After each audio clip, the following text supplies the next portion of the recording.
মেয়েটির চোখের পানি টেবিলে পড়া মাত্রই একটি মাছি সেই পানি দিয়ে লিখতে শুরু করে। মেয়েটি এটি দেখে অবাক হয়ে যায়, কারণ মাছিটি তার চোখের পানি দিয়ে তার নাম লিখে দেয়।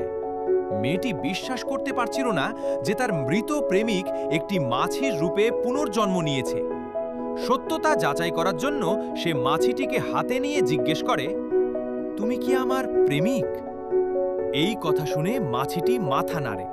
এরপর মেয়েটি তার মৃত্যুর ব্যাপারে জানতে চাইলে মাছিটি তার বসের দিকে ইশারা করে।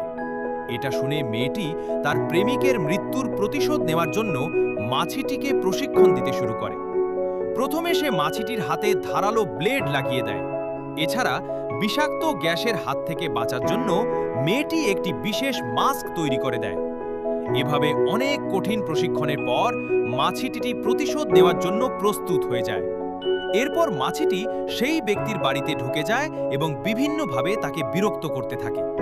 একবার তো সে ওই ব্যক্তির সিগারেট থেকে তার বিছানায় আগুন লাগিয়ে দেয়, কিন্তু ভাগ্যক্রমে লোকটি বেঁচে যায়। মাছিটিকে মারার জন্য লোকটি টেবিলের ওপর বিষ রেখে দেয়, কিন্তু মাছিটি তার ফাঁদে পা না দিয়ে উল্টো সব বিষ লোকটির পা নিয়ে মিশিয়ে দেয়।